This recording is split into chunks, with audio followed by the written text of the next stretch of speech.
যারানা লিজাহান্নামা কাসীরাম মিনাল জিন্নি ওয়াল ইনস, অবশ্যই আমি আল্লাহ সৃষ্টি করেছি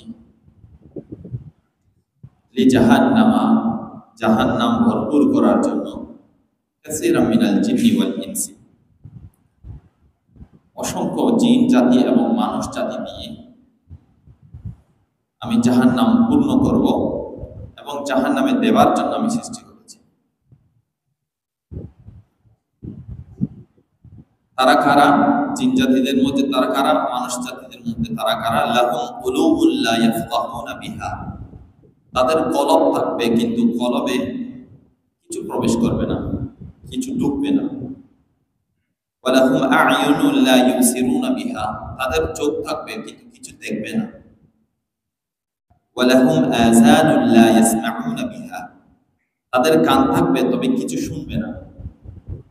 তিনটি শব্দ আল্লাহ বলেছেন, কলব থাকবে আল্লাহর ব্যাপারে, দ্বীনের ব্যাপারে, রাসূলের ব্যাপারে কিছুই প্রবেশ করবে না। চোখ থাকবে কিছুই দেখবে না এবং কান থাকবে কিছুই শুনবে না। এই জাত, এই একরকম সৃষ্টি আল্লাহ বলেছেন আমি তৈরি করেছি।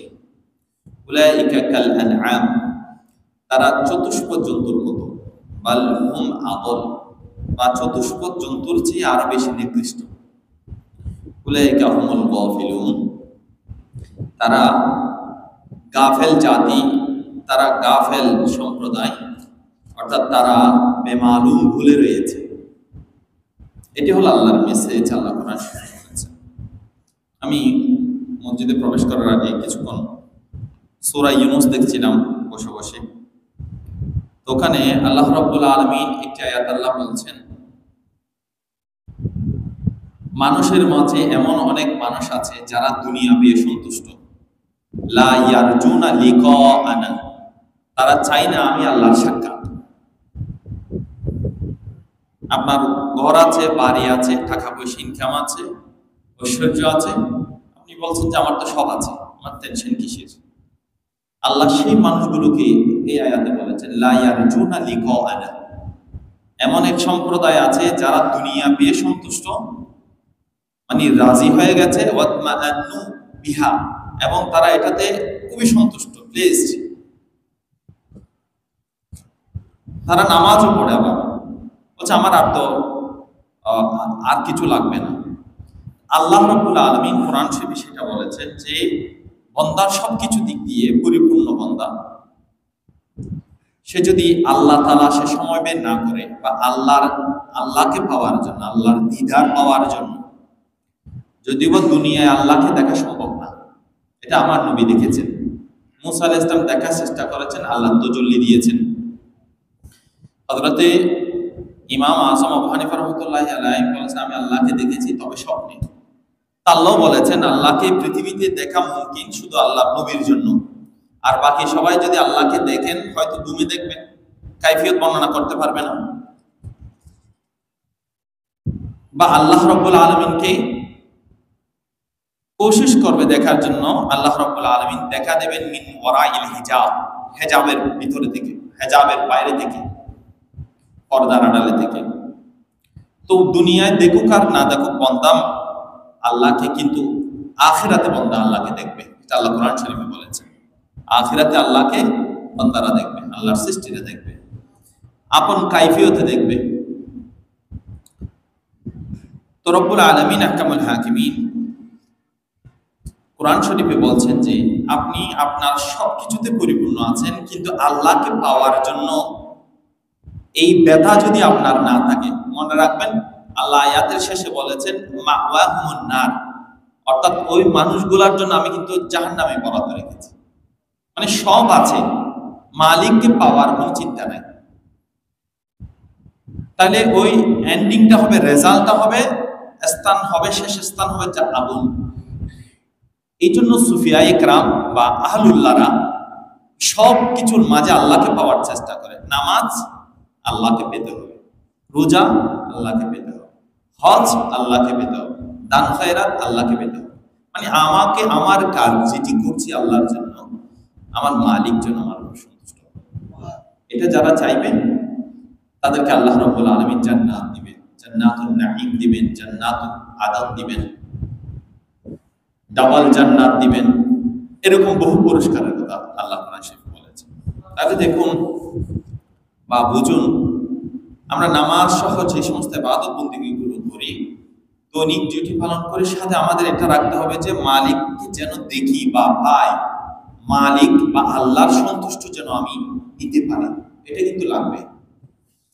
তো আল্লাহ রাব্বুল আলামিন এই আয়াতে বলছেন, আমি এমন অনেক মানুষকে সৃষ্টি করেছি এবং জিন জাতিকে আমি সৃষ্টি করেছি, আমি তাদেরকে জাহান্নামে দেব। কেন দিব? কারণ তাদের কান আছে, তারা কিন্তু শুনে না, দ্বীনের আওয়াজ শুনে না, ইসলামের আওয়াজ শুনে না, তাদের কলব আছে বুঝে না, তাদের চোখ আছে কিন্তু তারা দেখে না, না দেখার চেষ্টা করে। আমরা যেন সেরকম জাতি না হই, আমরা যেন ফরমাবরদার জাতি হই, ফরমাবরদার মাহলুক হই, বান্দা হই। আল্লাহ যেটি বলেন যেন শুনতে পারি, যেটি বলেন সেটি যেন দেখতে পারি, যেটি আল্লাহ বলেছেন সেটি যেন হৃদয়ে স্থান দিতে পারি। আল্লাহ আমাদেরকে সে তৌফিক দান। তো এই আচরণ, তিনটি আচরণের কথা আল্লাহ বলার পরে বলছেন, উলাইকা কাল আনআম, এই সম্প্রদায়রা চতুষ্প জন্তুর মতো হতে পারে।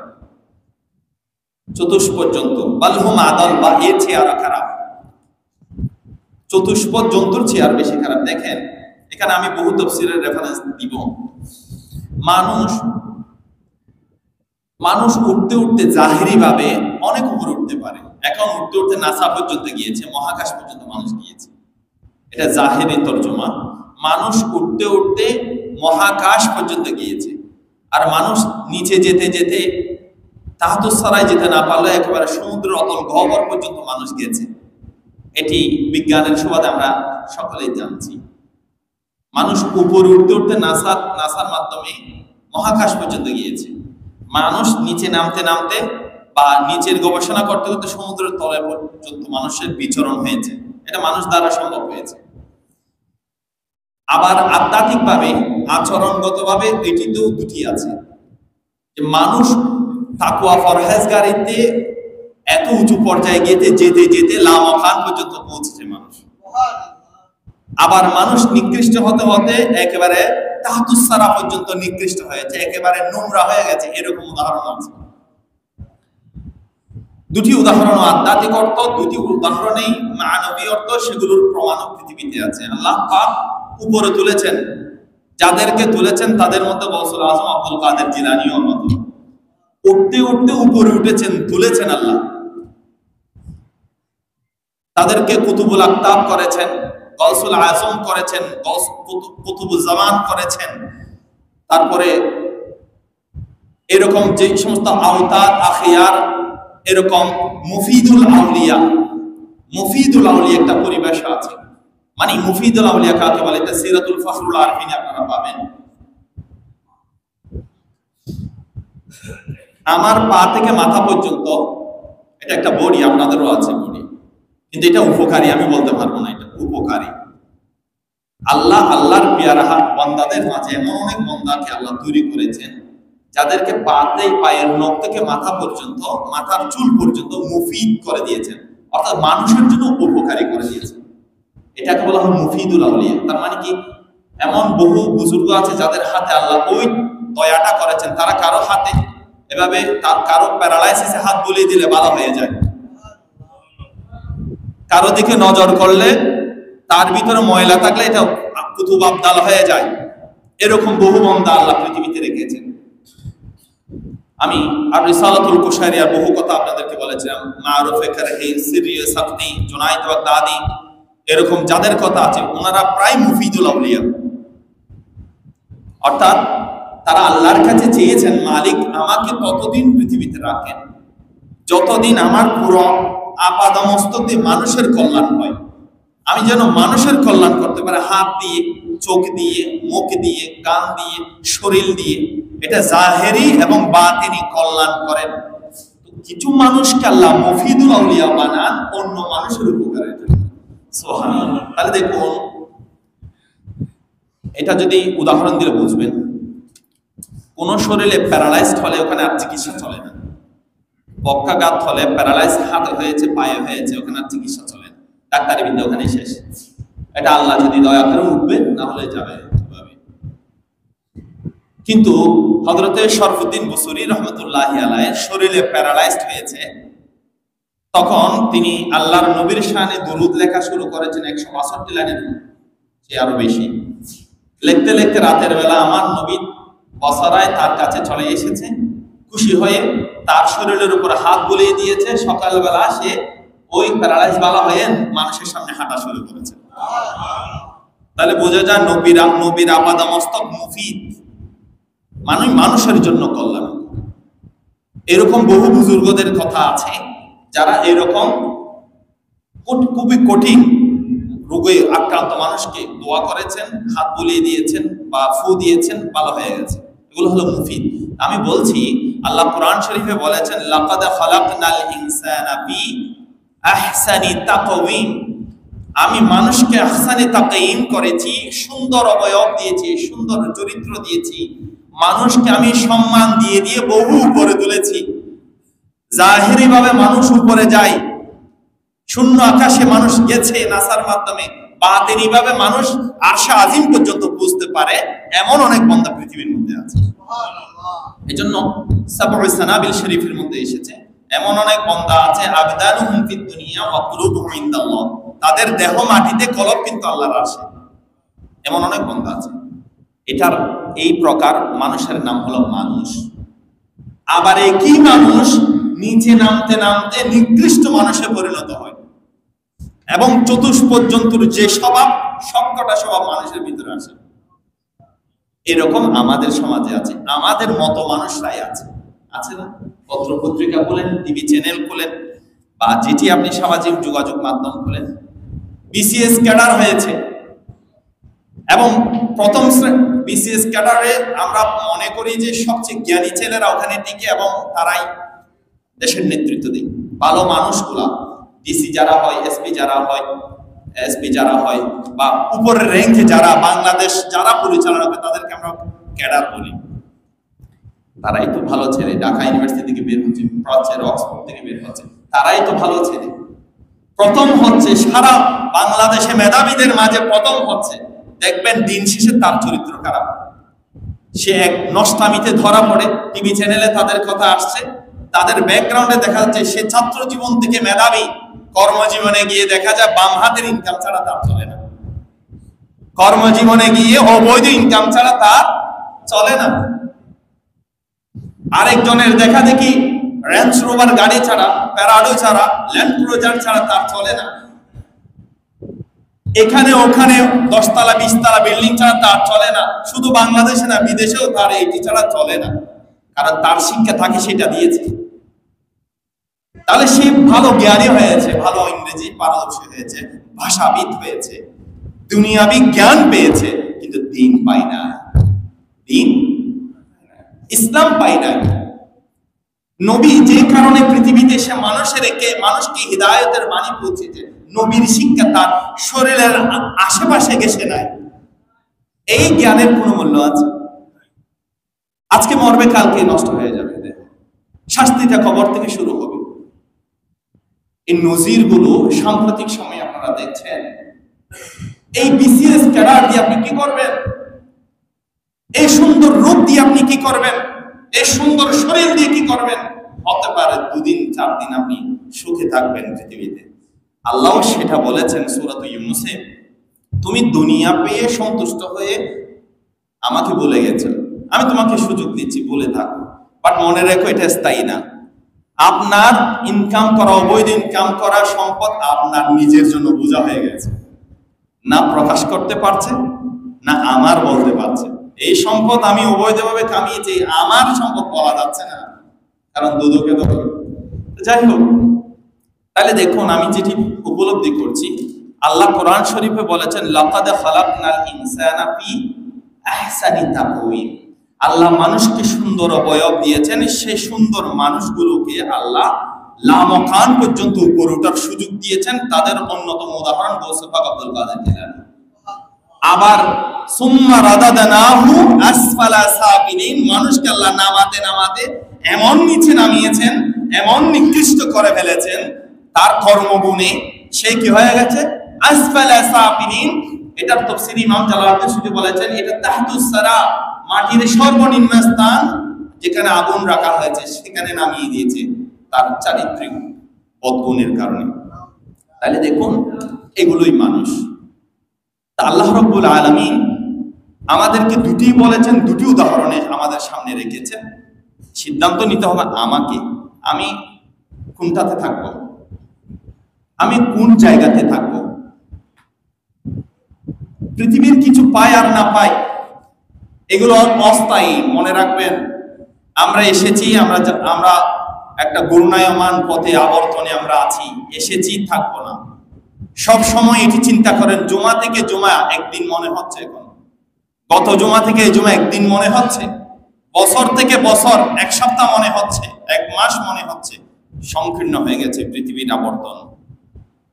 আমাদের ইবাদতের ঘাটতি যাকে বলি এটা ভরছে না, এটা ফুল হচ্ছে না দুনিয়ার কারণে। দুনিয়ার শুগল বেড়ে যাচ্ছে। আমরা যেন ধোঁকা না খাই। আল্লাহ বলছেন আমি মানুষ এবং জিন জাতি সৃষ্টি করেছি জাহান্নামে পোড়ানোর জন্য, জাহান্নাম দেওয়ার জন্য। তো যাদেরকে জাহান্নামে দেওয়ার জন্য আল্লাহ তৈরি করেছেন তাদের চরিত্রের মধ্যে চতুষ্পর্যন্ত স্বভাব পাবেন। চতুষ্পর্যন্ত স্বভাব কি? একজন খের খেতে দেখছেন, আরেকটা পশু এসে তাকে ধাক্কা মারছে। একজন খাবার খাচ্ছে, আরেক পশু গিয়ে সেটা ছিনিয়ে নিচ্ছে। এখনো সে স্বভাব মানুষের ভিতরে বিরাজমান। একজন ভালো হচ্ছে, একজন ইনকাম করছে, আরেকজনকে ধাক্কা মারছে, তার খাবার কেড়ে নিচ্ছে। আপনি বিপদে পড়েছেন, আপনার বিপদকে কেন্দ্র করে আরেকজন পুঁজি করছে। আপনি অসুখে পড়েছেন, আপনার অসুখকে, রোগকে কেন্দ্র করে আরেকজন ব্যবসা করছে। আমার ইসলামের শিক্ষা এটি ছিল না, আমার নবীর আনিত ধর্মে এটি ছিল না। মানুষ, আমার নবী বলেছেন ইসলামের সবচেয়ে উত্তম কাজের মধ্যে 6টি কাজ আছে, তার মধ্যে একটি কাজ হচ্ছে মানুষ যখন রোগাক্রান্ত হয় তাকে দেখতে যাওয়া, তাকে ভালোবাসা, তার সেবা শুশ্রূষা করা ইসলামের সেরা কাজ বলেছেন। আর আমরা করছি কি? আমাদের বর্তমান কুমিল্লার একজন এমপি সাহেব সংসদে সে কথা বলেছেন, পৃথিবীতে শিক্ষা এবং স্বাস্থ্য এই দুটি জিনিস সবচেয়ে দামি জিনিস, স্বাস্থ্য এবং শিক্ষা। এই স্বাস্থ্য খাতকে এখন ব্যবসার অন্যতম পুঁজি বানিয়ে ফেলেছে। আমি সাম্প্রতিক শুনছি ওষুধ নাকি ডুপ্লিকেট বের হয়েছে, 2 নম্বর ওষুধ বের হয়েছে।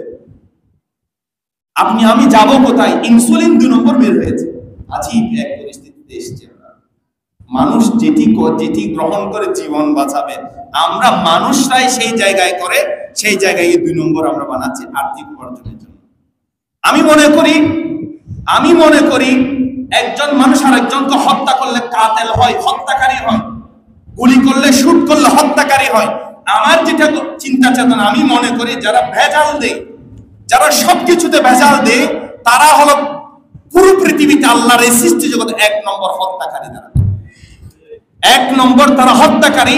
তারা বাংলাদেশের আইনে পার পেলেও খোদাই আইনে তারা পার পাবে না, কারণ তারা মানুষকে হত্যা করছে, খাবারের মতো দ্রব্য ভেজাল দিচ্ছে, বিষ প্রয়োগ করছে। তারা ওষুধ চিঠিতে গিয়ে মানুষ বাঁচার জন্য যে জায়গায় গিয়ে ওষুধগুলো গ্রহণ করে, খুশিতে কি মানুষ ওষুধ খায়?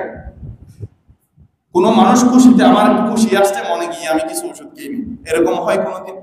মানুষ তো কষ্টে পড়ে ওষুধ গ্রহণ করে, আর আমরা সেই জায়গায় বিজনেস করছি।